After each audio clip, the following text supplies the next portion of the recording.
1, 2 oder 3. Letzte Chance. Vorbei.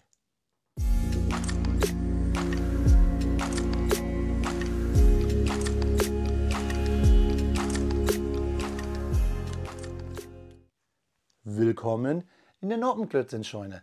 Mein Name ist nicht Michael Schanze oder Elton, das waren ja Moderatoren von 1, 2 oder 3. Nein, mein Name ist Blockstar und 1, 2 oder 3 ist heute Programm bzw. 3 in 1. Denn ich stelle euch heute den IS-2, den Josef Stalin 2 Panzer aus dem Hause Kubi vor, die 2578, hier in der normalen Version. Da oben auf dem I und auf dem Regal findet ihr die 2577, die sowjetrussische Version Berlin 45 als Limited. Heute hier, ich glaube nur 6 Euro günstiger, die 1:28 Version 3 in 1. Denn wir können das Fahrzeug als tschechoslowakisches, polnisches oder sowjetrussisches Fahrzeug bauen. Und ja, Freunde, wenn das Licht angeht hier auf den Bautisch, dann seht ihr, ob ihr richtig steht. Dann schauen wir mal, was in den Karton hier drin ist und welche Version ich bauen werde.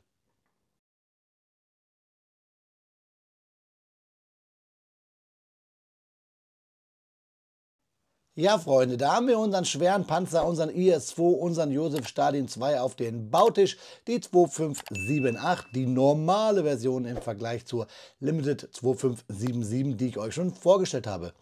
Ein paar weniger Steine, deswegen auch 1051, eine Minifigur, natürlich aus der Historical Collection im Maßstab 1:28. Der Clou am Set, und deswegen haben wir auch eine relativ neutrale Panzerfahrerfigur. Wir haben hier ein 3 in 1 Set, also wir können das Set als polnischen, als tschechoslowakischen oder als sowjetrussischen Panzer bauen. Daher auch alles schön grün, und hier sehen wir schön eine Duplo-Praline, nein, einen Baumstamm. Mehr auf der Rückseite. Da sehen wir nämlich hier dieses Baumstammformteil. Wir haben das Typenschild IS-2, wir haben hier unseren Panzerfahrer und wir haben den berühmten Motor. Da freue ich mich drauf, den wieder zu bauen, denn der hat schon bei der Limited Edition richtig Spaß gemacht. Fakten bekommt ihr gleich. Der ganze Panzer wird 35,5 cm lang und 12,5 cm hoch. Wir können den Turm bewegen, viele Klappen aufmachen, den Motor raus und rein bauen und natürlich drehen sich hier die Ketten. Ja, Freunde, ich hole mir gleich ein Halsbonbon, denn ich bin ja etwas erkältet. Bevor ich aber mir das Bonbon einschmeiße, schauen wir noch, was sich im Karton genau an Steinen und Anleitungen verbirgt. Ja, Freunde, da haben wir die Anleitung und wie wir sehen, 3 Bauabschnittstüten auf den Bautisch. 1, 2, 3, die ist sehr voll, die geht, die ist am leichtesten. Wieder 4 Plastikmüll, unsere 2578. Hier die Anleitung, Klammer gebunden, DIN A4 und natürlich alles in der EU gedruckt und auch das Set, obwohl es hier nirgendwo steht, Pad Printed, heißt, wir haben ja hier 3 Fliesensteine zum Beispiel für die verschiedenen Länderversionen. Wir haben hier keine Aufkleber. Auf der Rückseite haben wir ein bisschen Werbung. Wir schauen uns an, Freunde, wie bauen wir mit Kubi. Wir nehmen die Tüte 1, reißen sie auf, denn hier ist sie. Wir haben eine kleine Legende für verschiedene Slopes und Brackets.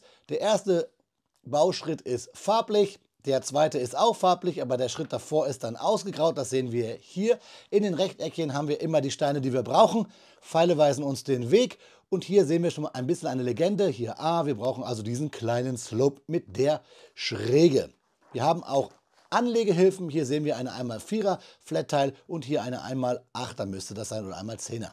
Fertig sind wir dann komplett, wenn wir uns durch die Bauschritte, Bauabschnittstüten 1, 2, 3 durchgearbeitet haben mit dem Schritt. Ich habe es gerade schon gesehen, Freunde. 139, wenn wir den Turm auf das Chassis drauf bauen. Wir haben hier noch die Figur, die wir zusammenstöpseln müssen. Finde ich gut, dass Kubi das jetzt immer ein bisschen separiert. Und wir haben auf den letzten Seiten dann alle Teile.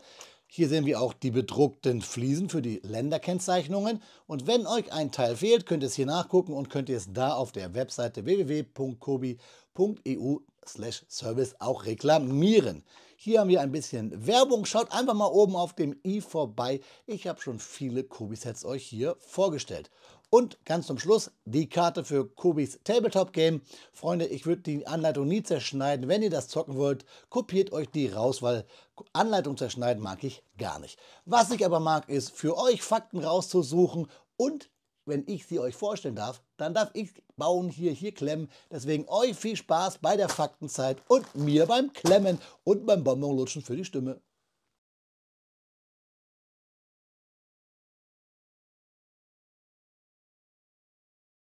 Speedbildzeit ist Faktenzeit. Und natürlich sprechen wir heute über den IS-2, wenn wir über das 3-in-1-Set von Kobi mit der Nummer 2578 sprechen. Der sowjetische IS-2-Panzer, auch bekannt als Josef Stalin II, war einer der bemerkenswertesten Panzer, die während des Zweiten Weltkriegs entwickelt wurden. IS steht für Iosif Stalin, was auf Deutsch halt auch mit Josef Stalin bezeichnet wird. Daher gibt es zwei Schreibvarianten, nämlich einmal IS-2 oder JS-2. Mit seiner beeindruckenden Kombination aus Kraft und Zuverlässigkeit und Panzerung wurde der IS-2 zu einer ernstzunehmenden Bedrohung für die deutschen Streitkräfte und leistete einen entscheidenden Beitrag zum Sieg der Alliierten. Die Entwicklung des IS-2-Panzers begann unter dem Namen IS-122 bzw. Objekt 240 1943 als Reaktion auf die Erfahrungen der Roten Armee mit deutschen Panzern, hier insbesondere den Tiger I und dem Panther.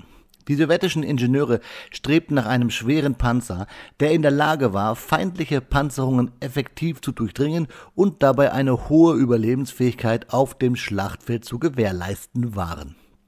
Die ersten Prototypen wurden im Februar 1944 vorgestellt und die Serienproduktion begann im selben Jahr. Insgesamt wurden während des Krieges mehr als 3800 IS-2-Panzer hergestellt. Der IS-2-Panzer war ein Koloss auf dem Schlachtfeld. Er wog rund 46 Tonnen und hatte eine Besetzung von 4 Personen. Angetrieben wurde der Panzer von einem leistungsstarken V210 Dieselmotor mit 520 PS, der es ihm ermöglichte, eine Hochgeschwindigkeit von etwa 37 km/h zu erreichen und eine Reichweite mit Zusatztanks von bis zu 240 Kilometern. Die Hauptbewaffnung des IS-2 war die mächtige 122 mm D25T-Kanone, die ihm in der Entwicklung auch den Namen IS-122 gab.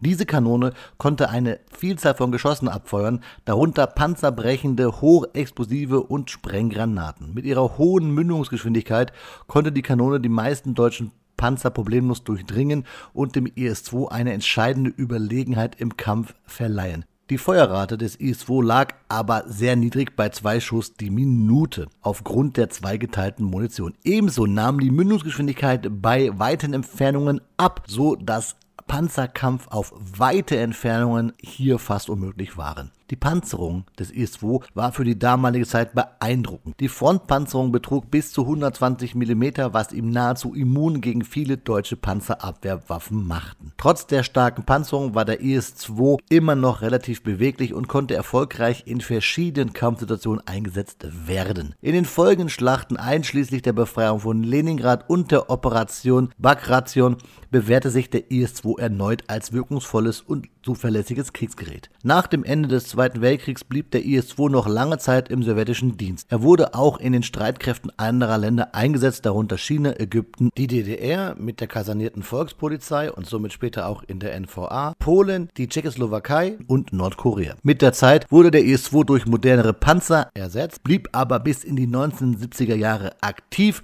und wurde sogar noch in Reserve bis 1990 gehalten. Der IS-2-Panzer war zweifellos ein bemerkenswertes Fahrzeug und ein Beweis für die Ingenieurskunst der sowjetischen Rüstungsindustrie. Seine beeindruckende Feuerkraft, robuste Panzerung und Zuverlässigkeit machten ihn zu einer bedrohlichen Kraft auf dem Schlachtfeld. Sein Beitrag zum Sieg der Alliierten im Zweiten Weltkrieg und seine lange Dienstzeit nach dem Krieg sind ein Tribut an seine herausragende Konstruktion. In Erinnerung an den IS-2-Panzer werden die innovativen und technischen Errungenschaften dieser beeindruckenden Fahrzeuge weiterleben und seine Rolle in der Geschichte des Panzerbaus und der Kriegsführung sind nicht vergessen. Ja, Freunde, das war's bis hier zu den Fakten. Ich kann euch da auch nur noch mal das Video zur 2577, zur Limited Edition ans Herz legen. Keine Angst, ihr bekommt nachher sogar von mir ein paar Fotos, wo wir mal beide Versionen, die 2578 und die 2577 gegeneinander halten. Auch werde ich euch jetzt gleich nur die Version mit der sowjetischen Fliese reviewen, aber bei den Fotos bekommt ihr natürlich alle 3 Versionen mit der Fliese mal verbaut. Und ich muss schon sagen, dass ich hier sogar ein bisschen enttäuscht bin, denn Kubi hätte ja sogar ein 4:1 Set machen können, denn als ich bei meiner Recherche erfahren habe, dass es den Panzer auch bei der NVA bzw. der kasernierten Volkspolizei gab, da war ich dann doch ein bisschen enttäuscht, weil ich dachte, 4:1, das wäre sogar noch viel cooler gewesen. Oder was meint ihr? Schreibt's mal gerne in die Kommentare. Ach ja, und über den coolen Motor sprechen wir gleich dann, während ihr die Detailfotos bekommt. Aber jetzt erstmal, Freunde, viel Spaß beim Klemmbaustein-Set von Kubi, der 2578 des Josef Stalin II bzw. IS-2 Heavy Tank. Nach 3,5 Stunden lockerer Bauzeit steht er da, unser IS-2 Heavy Tank aus dem Hause Kubi aus der Historical Collection. Unsere 3-in-1-Version, die 2578, die normale Version, die 6 Euro günstigere Version zur 2577 der Limited. 1051 Steinchen und eine Minifigur, mit der fangen wir auch diesmal an. Wir haben hier unseren Soldaten in Blaumann. Die Kamera stellt einigermaßen scharf. Ich zeige euch aber die Figur rechts sowieso nochmal groß. Wir sehen wieder, der Herr hat schön viel Sport gemacht, ein Sixpack. Wir haben einen braunen Gürtel für die Pistole, keinen Stern wie bei der Version aus der Sowjetunion, der 2577. Wir haben wieder schwarze Stiefel und der Herr hat blonde Augenbrauen und weiße Augen, also sehr weiße Augen mit schwarzen Rändern. Hat vielleicht viel gepanzert. So, schwarz abgesetzten Kragen, also eine neutrale Figur und eine Pistole natürlich, die Kubi herausstellt, wobei ich achte bei diesen Waffen nie drauf, könnt ihr mal drauf schreiben, was ihr davon haltet. Das ist also die Figur und mit dieser typischen sowjetischen Panzermütze. Dann natürlich ganz wichtig, wir haben einige Steine über, hier 2 große Kettenglieder und diese ganz ekligen Razzierblenden, so nenne ich sie mal, hier diese 1x1er, diese kleinen für die Räder, da haben wir eine, da vorne. Das hat keinen Spaß gemacht, weder beim 2577 noch beim 2578, gut, das ist das gleiche Fahrzeug, aber das hat keinen Spaß gemacht, sie drauf zu drücken. Ja, das sind die Steine, die über sind. Wir haben hier noch ein paar andere Steine, die über sind. Das sind diese hier, nämlich die Slopes für die tschechoslowakische Version, für die polnische Version oder wie ich es gebaut habe, für die Version aus der Sowjetunion. Ihr bekommt nachher bei den Detailbildern natürlich trotzdem Fotos hier von der tschechischen Version und der polnischen Version und der sowjetrussischen. So. Ich weiß gar nicht, warum ich immer Sowjetrussisch sage, aber ihr wisst ja, was ich meine. Dann natürlich hier unseren schrägen Slope. Slopes sind immer schräg mit IS-2. Ziemlich langweilig, aber so heißt das Ding ja nun mal. Aber cool, dass es dabei ist. Und kommen wir jetzt zum Fahrzeug. Und nicht wundern, Freunde, ich zeige euch das Fahrzeug jetzt so. Und dann schiebe ich hier nochmal die 2577 rein. Dann können wir nochmal so ein bisschen vergleichen. Ich muss ja sagen, und ich muss wirklich aufpassen, weil ich dieses Jahr schon sehr viele Superlative rausgehauen habe. Einer der besten Panzer von Kubi dieses Jahres und auch einer der besten Panzer in 1:28. Ist noch kein Jagdpanther, ist vielleicht Stuck, ist aber auf jeden Fall kein Pershing, wobei der war ja letztes Jahr. Aber trotzdem, ja, ein bisschen sieht man, das Rohr ist krumm. Das hat man bei diesen langen Rohren bei Kubi immer so ein bisschen, weil es ja 6 einzelne Elemente sind. Das ist ein bisschen blöd, aber sonst ziemlich cool. Fangen wir mal an mit den vielen Drucken. Ihr seht schon hier der rote Stern, die 434. Wir sehen diese angedruckten Henkel, diese Griffe. Wir haben hier hinten die ganzen Motorabdeckungen hinten und oben drauf bedruckt. Auf dieser Klappe ist auch ein Druck, hier hinten die ganz vielen Drucke. Hier an der Seite haben wir eine Säge auf diesen schrägen Stein angedeutet. Wir haben hier wieder die 434 und die Henkel angedruckt. Und wir haben hier diese Kante, die es bei dem Fahrzeug wirklich gab. Und hier quasi die Sichtluke auch angedruckt. Und oben hier auch haben wir die Okulare alle angedruckt. Alles Drucke, alles cool. Was auch cool ist, dass wir viele Klappen haben. Erstmal natürlich hier das typische Kubi-Formteil. Diese Klappe, die wir so aufbauen können. Wir haben hier eine gebaute Klappe, die man so, mit diesen, runden 1x1er mit Loch an eine Stange, mit anderen 1x1ern, mit Öse machen kann. Also ihr wisst, was ich meine. Ja, bei Kubi, die haben halt nur Nummern, die Steine. Da müsste man sich echt mal auf ein einheitliches Vokabular einigen bei Kubi-Steinen. Man benutzt dann ja doch oft das Dänische und das geht manchmal nicht ganz so oder man kennt es nicht. Hier die eine Luke, kann man sogar mit der Noppe hier eine Figur draufstellen, das ist ganz cool. So, dann kann man das wieder hier so zumachen. Hängt an so einem seitlichen Stein, da muss man aufpassen. So, ist zu. Hier hinten dieses Abwehr-MG oder wie man früher wahrscheinlich eher gesagt hat, Leute, folgt mir nach, sonst schieße ich euch tot. Dann haben wir hier angedeutet Rohrstütze für Marschfahrt. Ich würde es mal cool finden, wenn Kobi hier mal wirklich eine Version baut, wo man wirklich mal das Rohr dran packen kann. Weil ich glaube, wenn man es bauen würde, dass man dann ein Element rausnehmen kann. Ja, es könnte, nee, es klappt nicht so ganz. Müsste man mal ein bisschen rumfummeln, geht es vielleicht. Aber ja, macht ja keiner. So, dann haben wir hier Schlauchstück. Das rutscht immer mal wieder raus, nach vorne, wenn man so ein bisschen rumfummelt. Jetzt hält es gerade. Wir haben hier schön ein Duplo von Ferrero. Nein, wir haben hier ein schönes Formteil. Aber es sieht wirklich so aus, Freunde, oder? Da kriegt man Hunger auf Schokolade. Dann natürlich die vielleicht coolste Klappe hier, nämlich die zum Motor, die wir hier einfach so rausnehmen können. Also einfach ist immer leicht gesagt, wenn man Fingernägel hat.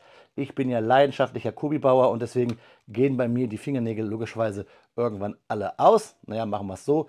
Da ist die eine Klappe, die wir hochmachen können und dann kann ich so wegziehen. Dann geht es am einfachsten. Und dann haben wir hier unseren Motor versteckt, den ich auch richtig cool finde. Den hat Kobi schön gebaut. Auch wenn ich diesmal ein bisschen Probleme hatte. Hängt nur auf einer Noppe. Da unten ist die Noppe, aber auch hier schön die ganzen Anschlüsse gemacht. Gut, da hinten hat man eine schöne große grüne Wand, aber sonst cool. Also das Ding ist wirklich massiv gebaut. Auch die Aufhängung sieht geil aus hier. Richtig schön, diese Verstrebungen. Diese kleinen Knubbel hier, die haben überhaupt keinen Spaß gemacht, weil die waren teilweise nicht richtig gegossen. Das habt ihr vielleicht gerade gesehen. Ich hole noch mal ganz kurz hier die Tüte her. Da sieht man nämlich, dass da so ein Gussgrad dran ist. Ich hoffe, das geht. Ja, da kann man es vielleicht sehen. So, jetzt muss die Kamera nur noch scharf stellen. Na, mein Daumen ist davor.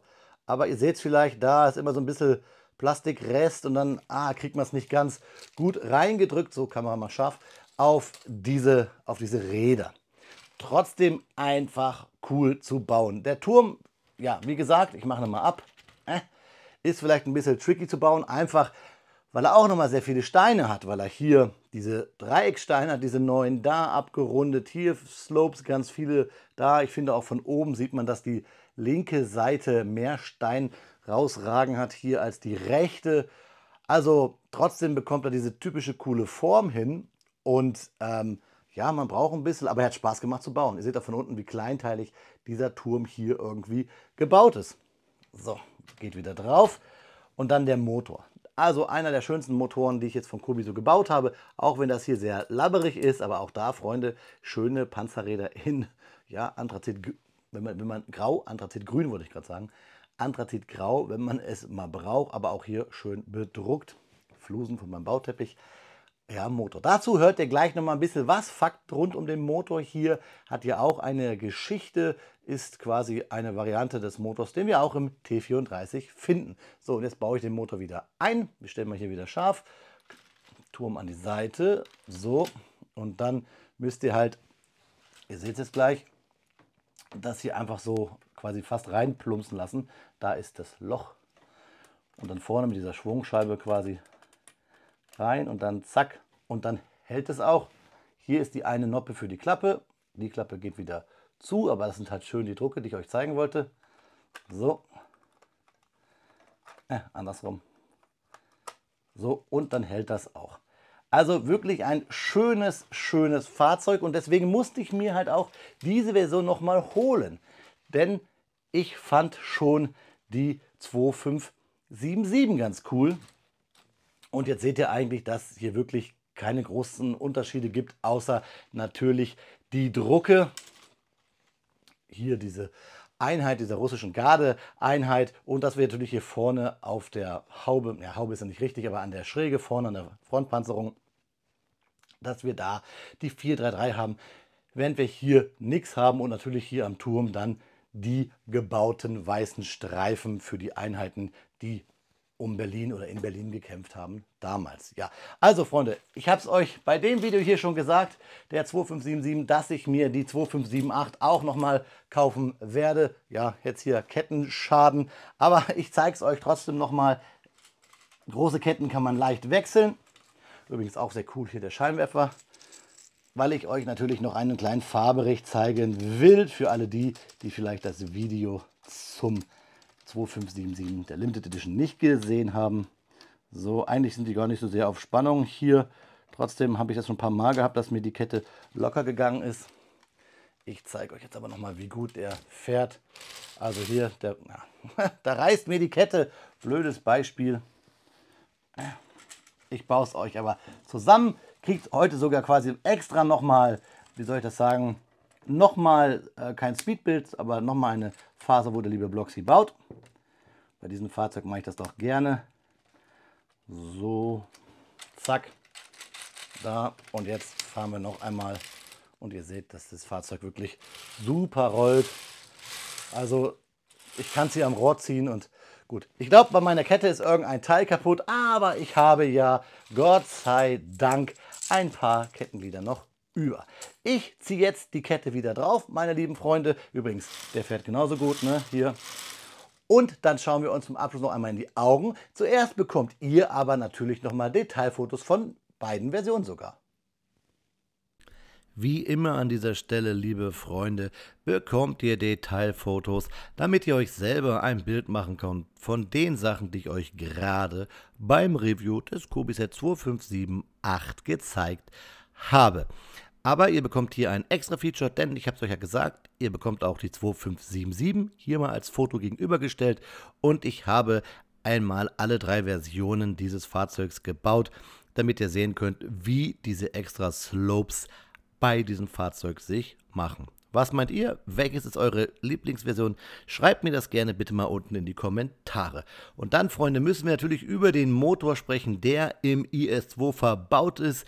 Den Dieselmotor W2IS mit 520 PS. Das sind nach Adam Riese 382 kW. Ein Motor, den es schon lange in der Sowjetunion gibt oder gab, beziehungsweise noch heute in Russland eingesetzt wird, basiert nämlich auf dem W2-Motor, der schon 1940 im T34 im Einsatz war. Damals ein Saugdiesel mit 500 PS, beim IS2 schon dann mit mehr, ich habe es euch gesagt, 20 mehr. Aber bis heute wird er genutzt, heißt mittlerweile dann in der zigsten Variation Evolutionsstufen W93, hat dann, Freunde, 1120 PS, also quasi mehr als das Doppelte als damals beim T34 und ist heute ein Vielstoffmotor und wird unter anderem in der Version S des T90 Panzers in Russland eingesetzt. Also es gibt hier zig verschiedene Varianten und ich finde das krass, dass diese Technik wohl damals 1939, als sie entwickelt wurde, schon so gut und robust war, dass man sie noch heute einsetzt. Aber solche Sachen haben wir in den sowjetischen bzw. russischen Baureihen vieler Fahrzeuge ja immer gehabt, diese Evolution. Ja, Freunde, schreibt mir eure Meinungen, eure Gedanken zum Fahrzeug, zum Set und auch gern zu meinem Review unten in die Kommentare. Schaut auch gerne wie immer unten in der Videobeschreibung rein, weil da habe ich alle Fakten zum Set, Größe, Breite, Länge, Preis und natürlich auch Bezugsquellen, Affiliate-Links und so weiter und so fort. Habe ich alles unten in die Videobeschreibung gepackt. Schaut doch gerne mal dort vorbei, falls ihr euch noch mehr zum Set oder auch rund um mich und meinen Kanal informieren wollt. Ich sage an dieser Stelle schon einmal Dankeschön und jetzt schauen wir uns zum Abschluss noch einmal in die Augen, meine lieben Freunde. Ja, Freunde, da ist das Video auch leider schon zu Ende, wobei ganz gut, ich mache mir gleich Milch und Honig. Ihr merkt, meine Stimme ist immer noch ein bisschen angeschlagen, wobei ja eigentlich Kobi-Steine hier eine vitalisierende Aura haben. Außer für Fingernägel, da sind sie kontraproduktiv.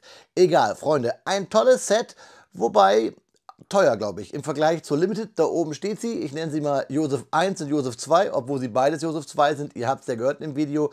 Also hier haben wir wirklich nur 6 Euro Unterschied zur 2577. Ich glaube, ich habe das im Video ein paar Mal gesagt. Macht ein Trinkspiel raus und trinkt immer ein, wenn ich 2577 sage. Oder schreibt einfach einen Kommentar, wenn ich 2577 sage. Darüber würde ich mich freuen. Und wenn ihr dabei seid und gerade vielleicht mein Video liked, dann schreibt doch ruhig nochmal, der wievielte Like seid ihr. Ich würde mich freuen. Freunde, in diesem Sinne, euch gute Besserung, viel Spaß beim Klemmen, auf Wiederbauen, euer Freund der Blockstar. Natürlich wünsche ich mir gute Besserung, aber euch auch, falls ihr krank seid. Und wenn nicht, dann schon mal vorsichtshalber prophylaktisch. Also, auf Wiedersehen!